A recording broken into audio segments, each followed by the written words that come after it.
Welcome back to Crime Scene X. If you enjoyed today's video, leave a like, comment down below, and subscribe for daily uploads.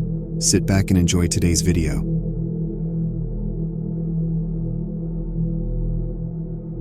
Buying my first house felt like an accomplishment, a milestone achieved in the long road of adult life. It wasn't large or opulent, but it had a comfort to it, a charming 50s architecture that seemed honest and unpretentious. The wallpaper was faded, the wooden floors creaky, but it was mine, all mine. The first few days were heaven. I spent them unpacking, painting, and fantasizing about the housewarming party I'd throw. The house sat peacefully in a suburban neighborhood, surrounded by tall trees and overgrown shrubs that seemed to welcome me with their whispered greetings in the evening breeze. But the honeymoon phase didn't last long. The first noise came on the fifth night, a slight tapping behind the walls. It was barely audible above the hum of my air conditioner. I chalked it up to plumbing or perhaps the structure itself settling after years of wear and tear. The next night, however, the tapping became more pronounced, more rhythmic. Tap, tap, tap. Pause. Tap, tap, tap. It seemed to travel across the wall, then back again, like footsteps. I tried to shake off the eerie feeling, telling myself it was probably just a raccoon or maybe squirrels. I decided to call an exterminator the next morning, but it was the third night that left me truly unsettled. I lay in bed, staring at the ceiling, listening to the wind rustling through the trees outside. Then it came, a thumping sound from within the walls, not loud but incredibly distinct. Thump, thump, thump.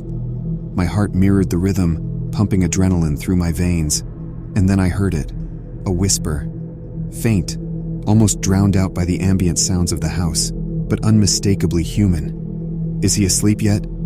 I couldn't breathe, couldn't move. Someone was in my house, inside the walls of my house. With trembling hands, I grabbed my phone and dialed 911, whispering so softly I wasn't sure the operator could even hear me. Someone's in my house, inside the walls. Please hurry. It felt like years before the police arrived, though it was probably just minutes. 2 officers, weapons drawn, listened to me stammer through what I'd heard. I led them to my bedroom, where they stood silently, listening. After a few tense moments, one of the officers motioned to the other. They heard it too. With crowbars and a sense of urgency I found both comforting and terrifying, they tore into the wall next to my bed. The plaster crumbled away, revealing a hollow space beyond, a small room no bigger than a closet. Inside were a few essentials, a grimy mattress, a battery-operated lantern, and a stack of yellowed newspapers that dated back months, and an opening that led to a hidden crawl space, my uninvited guest's secret highway within my walls. They never found who it was. Despite fingerprinting the hidden space and scouring the area, my nightly intruder remained a specter, faceless and formless. Selling the house was an obvious choice. I took a hit financially, but nothing could persuade me to spend another night there. I moved into a high-rise apartment with keycard access and a vigilant security team, but the experience has left its marks. When the wind howls or the building creaks, I feel my pulse quicken, my breath catch in my throat, and on particularly quiet nights, I sometimes find myself wondering about the stranger who once lived within my walls, so close and yet a world away, listening to me as I listened for them. It's a thought that chills me to my core, a reminder that you can lock your doors, but you can't always keep the world out. Sometimes the danger lives right beside you, unseen, in the very walls that you call home.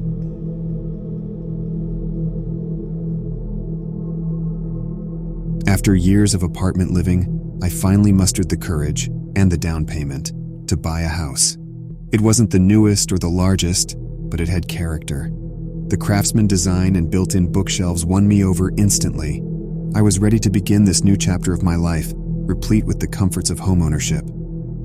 The first sign that something was off appeared about a week after moving in. My favorite coffee mug was missing. Not a big deal, I thought. Moving can be chaotic.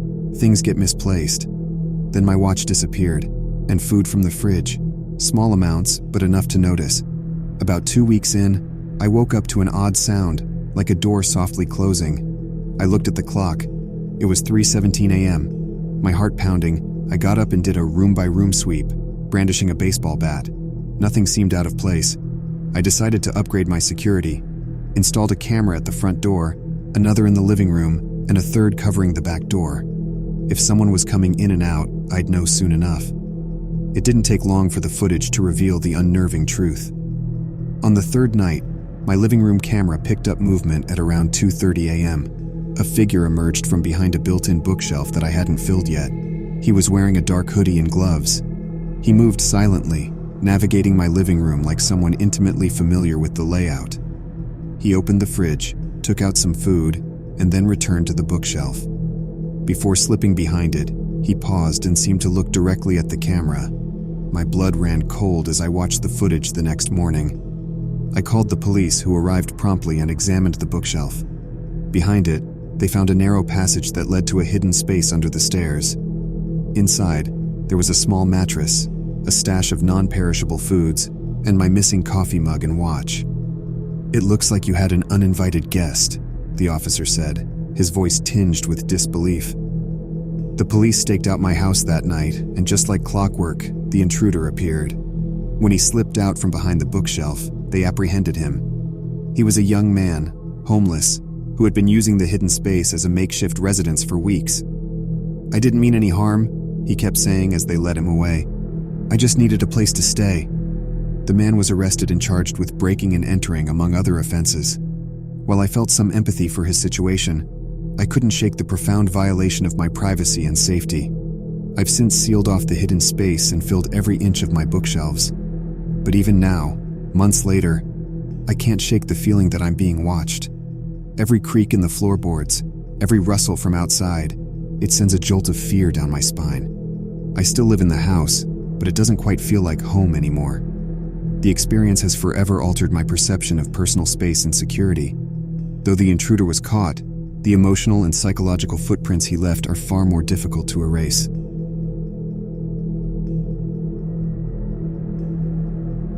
Moving day had been grueling. The truck arrived late, furniture got scuffed, and it was well past sunset by the time the last box was inside.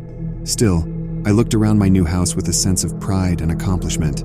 My first home, a 2-bedroom bungalow with a decent yard and what felt like endless possibilities. With furniture in disarray and boxes everywhere, the place was far from settled. But it was mine.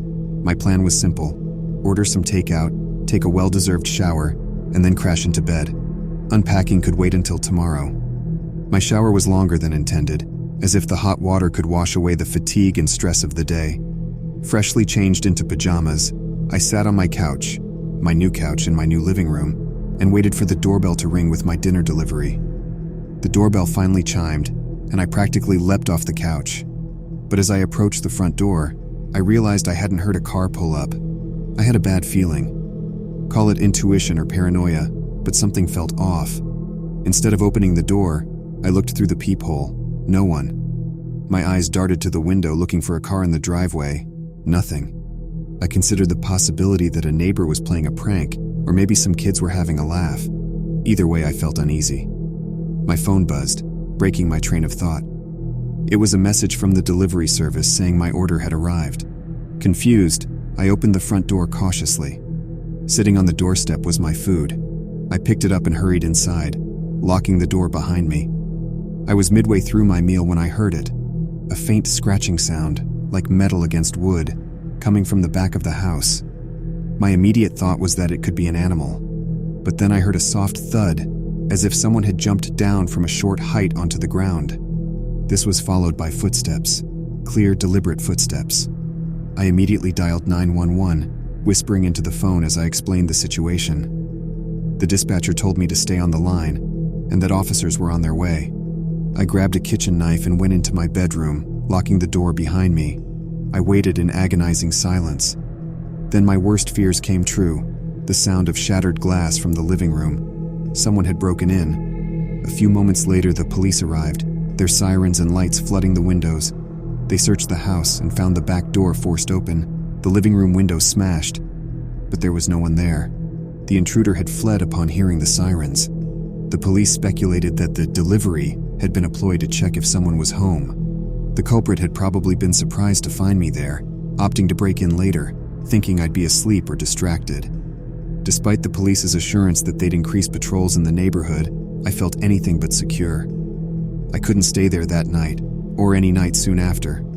My dream home had become a place of vulnerability, each creak in the floor or gust of wind against the window a terrifying reminder of the breach of my sanctuary on that very first night.